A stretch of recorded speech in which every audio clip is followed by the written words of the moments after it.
a Bíblia e a bebida alcoólica. Às vezes parece difícil saber ao certo que postura o cristão deve tomar diante das bebidas alcoólicas. De um lado, acham-se muitos textos que parecem incentivar a abstinência, mas por outro lado, há trechos em que Jesus transformou a água em vinho, bebeu vinho e etc. Qual é o ensino das Escrituras acerca do uso do álcool? Para entendermos esse assunto corretamente, é necessário começar com uma postura adequada. Devemos descartar as ideias pré-concebidas e não procurar encaixar as Escrituras à força na posição que preferimos ou já concluímos ser a mais correta. Precisamos tratar da questão com a mente aberta e tentando apenas descobrir o que a Palavra de Deus ensina sobre o assunto. Este artigo tratará de vários aspectos das Escrituras, e somente após de analisarmos vários textos e conceitos, chegaremos em uma conclusão sobre o cristão e as bebidas alcoólicas. Quando ler esses trechos que mencionaremos, procure entender cada um por vez, mas aguarde para só no fim do estudo formular uma conclusão que lhe em conta todos os aspectos em questão, analisando vários textos. Esses textos serão citados com poucos comentários. Estude cada um e analise com cuidado o seu significado. O vinho é escarnecedor e a bebida forte alvoroçadora. Todo aquele que por eles é vencido não é sábio. Provérbios capítulo 20, versículo 1. O sábio mostra que há um perigo no vinho e que ele é enganador. Ouve, filho meu, e se sábio, guia retamente no caminho o teu coração. Não estejas entre os bebedores de vinho, nem entre os comilões de carne, porque o beberrão e o comilão caem em pobreza, e a sonolência vestirá de trapos o homem. Provérbios capítulo 23, dos versículos 19 ao 21. Para quem são os ais? Para quem os pesares? Para quem as rixas? Para quem as queixas? Para quem as feridas sem causa? E para quem os olhos vermelhos? Para os que se demoram em beber vinho? Para os que andam buscando bebida misturada? Não olhes para o vinho quando se mostra vermelho, quando resplandece no copo e se escoa suavemente, pois ao cabo morderá como a cobra e picará como o basilisco. Os teus olhos verão coisas esquisitas, e o teu coração falará perversidades. Serás como o que se deita no meio do mar, e como o que se deita no alto do mastro, e dirás: espancaram-me, e não me doeu, bateram-me, e não o senti. Quando despertarei? Então tornarei a beber. Provérbios capítulo 23, dos versículos 29 ao 35. Que cena patética a do homem que se deixou vencer pelo álcool. Palavras do rei Lemuel, de Massá, os quais lhe ensinou sua mãe: que te direi, filho meu, ó filho do meu ventre, que te direi, ó filho dos meus votos. Não des às mulheres a tua força, nem os teus caminhos as que destroem os reis. Não é próprio dos reis, ó Lemuel, não é próprio dos reis beber vinho, nem dos príncipes desejar bebida forte, para que não bebam e se esqueçam da lei, e pervertam o direito de todos os aflitos.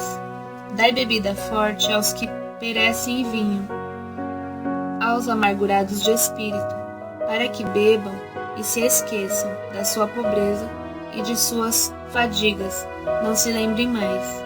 Provérbios capítulo 31, versículo do 1 ao 7. O vinho não serve para os reis, mas sim para os que não têm nada por que viverem. Ai dos que se levantam pela manhã e seguem a bebedice, e continuam até alta noite, até que o vinho os esquenta. Isaías capítulo 5, versículo 11. Ai dos que são heróis para beber vinho e valentes para misturar bebida forte. Isaías capítulo 5, versículo 22. O Senhor derramou no coração deles um espírito estonteante. Eles fizeram estontear o Egito em toda a sua obra, mas o bêbado, quando cambaleia, no seu vômito. Isaías 19:14.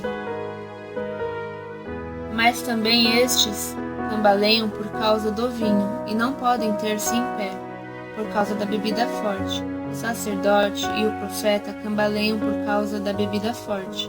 São vencidos pelo vinho, não podem ter-se em pé, por causa da bebida forte.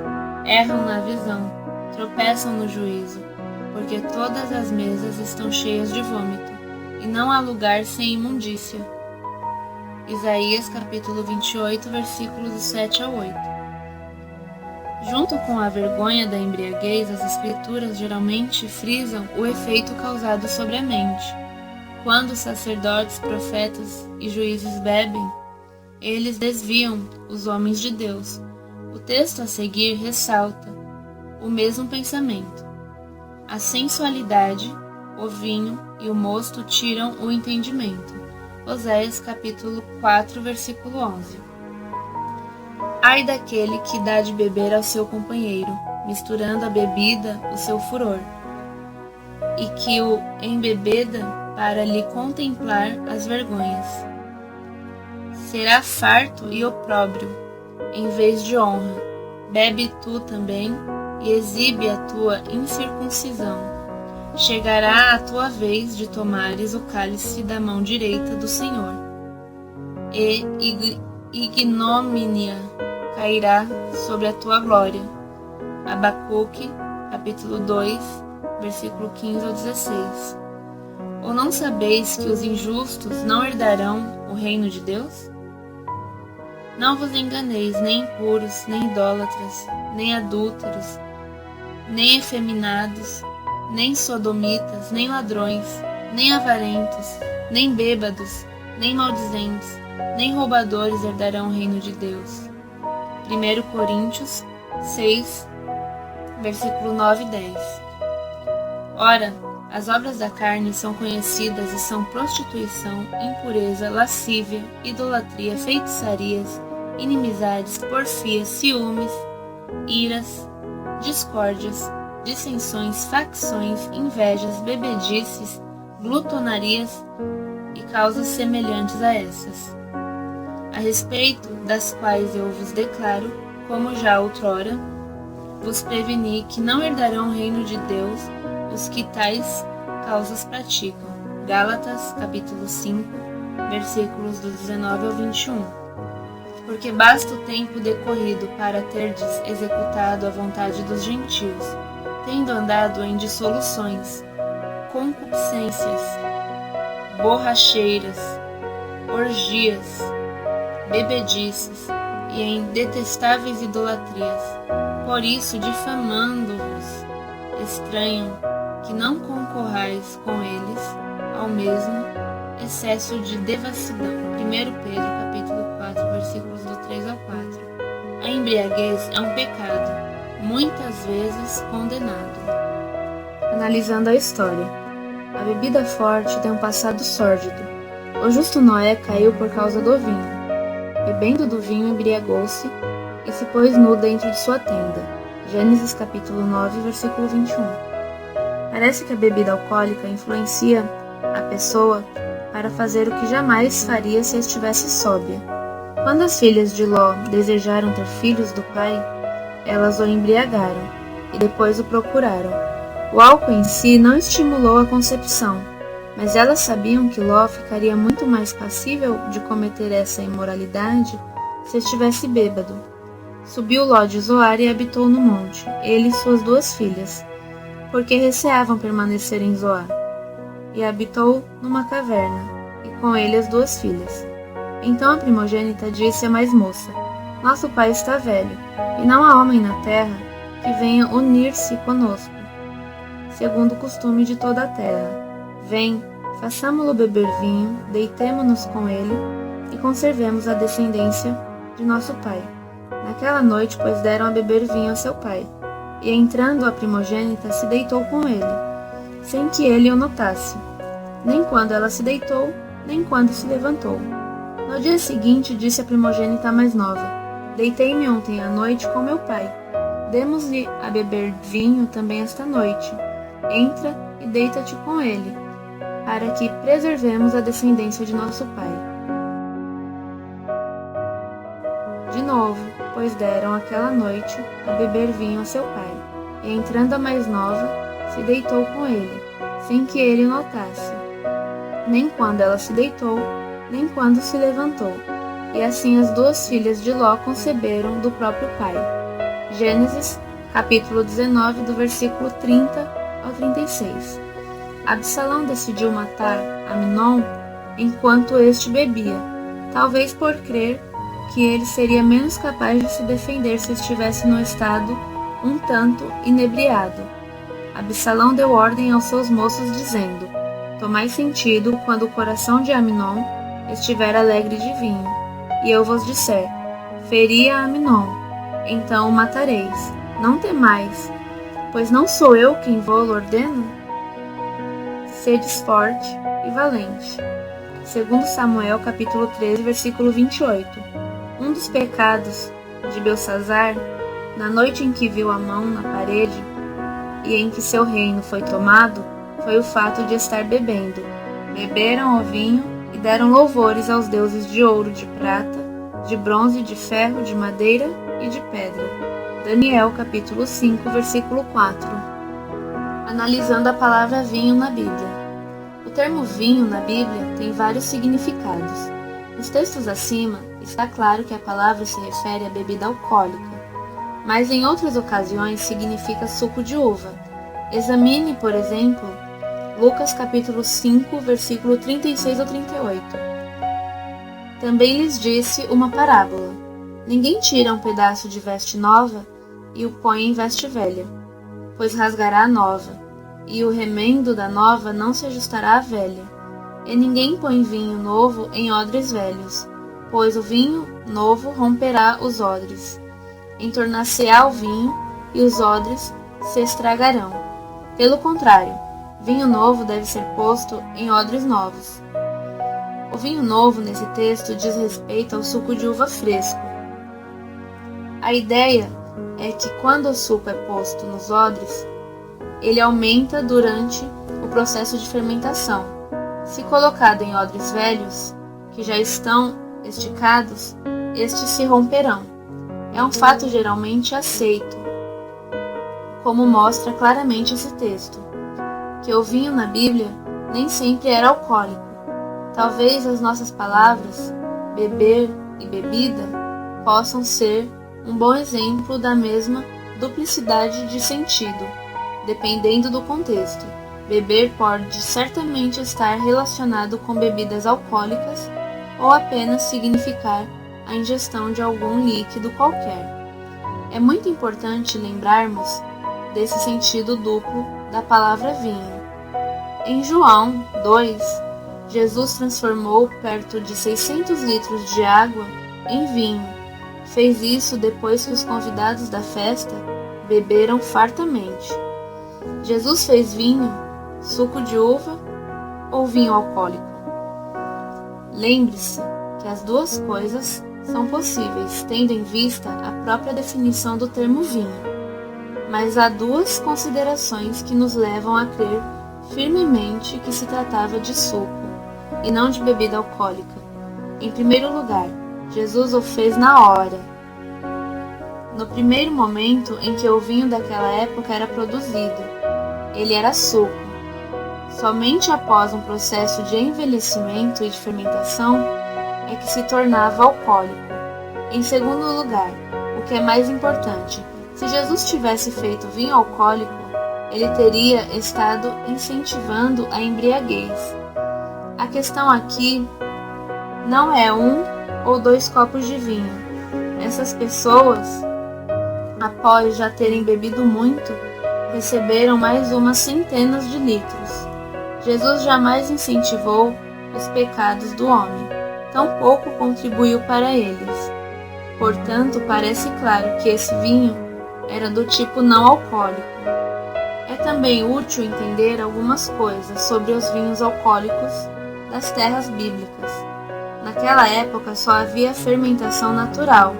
Eles ainda não tinham inventado a tecnologia para acrescentar mais álcool às bebidas fermentadas por processo natural. Isso significa que o mais alcoólico dos vinhos da Palestina tinha cerca de 8% de álcool. Pela lei, esses vinhos eram diluídos em água, normalmente 3 ou 4 partes de água para uma parte de vinho. Esses vinhos fracos, enfraquecidos, mais ainda pela adição de enormes quantidades de água, passaram a ser usados como bebidas para acompanhar as refeições. Não eram usados como bebidas, mas apenas como se usa um copo de água ou uma xícara de café que se bebe com a refeição. Vários textos bíblicos parecem apontar para esse uso do vinho como uma bebida para acompanhar as refeições.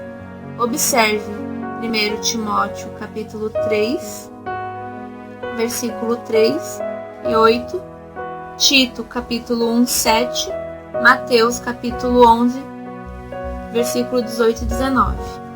Analisando algumas conclusões. Provérbios 23, já citado, condena o uso do vinho vermelho que brilha no copo. O tipo de bebidas alcoólica usada em nossa sociedade é o mesmo tipo sistematicamente condenado na Bíblia.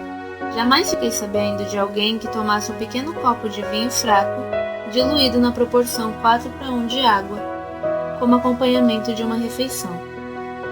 Os vinhos, as cervejas e os licores de hoje enquadram-se na categoria de bebida forte, e nenhum texto sequer pode ser encontrado na Bíblia que permita que sejam consumidos por um filho de Deus.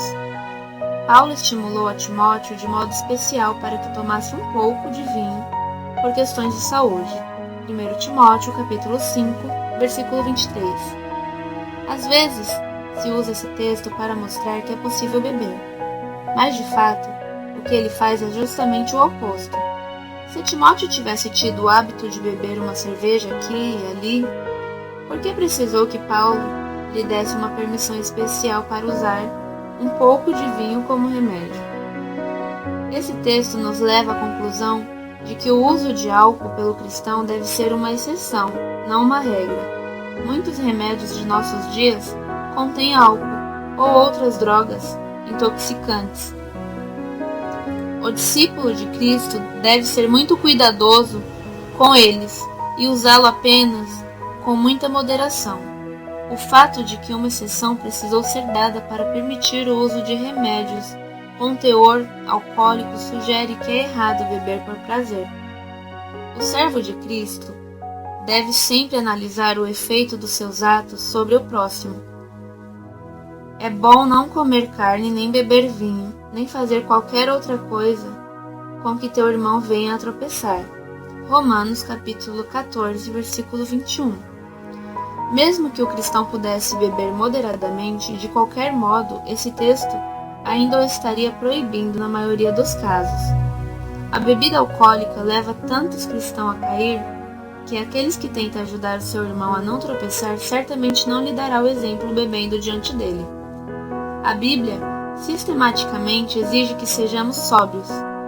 Leia com cuidado 1 Tessalonicenses capítulo 5, versículo 6, 2 Timóteo capítulo 4, versículo 5, 1 Pedro capítulo 4, versículo 7 e capítulo 5, versículo 8. Entre as primeiras consequências da bebida são a ausência de inibições, o enfraquecimento do autocontrole, a falta de juízo. Essas consequências ocorrem bem antes da pessoa começar a perder o controle das habilidades motoras, a falar arrastadamente, etc. O diabo está sempre procurando-nos tentar. Para enfrentar a essas tentações, o Filho de Deus deve estar profundamente alerta e sóbrio em todo o tempo. Embora não fosse possível afirmar com base nas Escrituras que ingerir qualquer quantidade de álcool por qualquer motivo é sempre pecado, parece claro que o servo de Deus não será alguém que simplesmente bebe canecas de cerveja ou taças de vinho. O beber socialmente que vemos hoje em dia é o tipo condenado em muitos textos das Escrituras. O vinho é escarnecedor e a bebida forte alvoroçadora. Todo aquele que por eles é vencido não é sábio.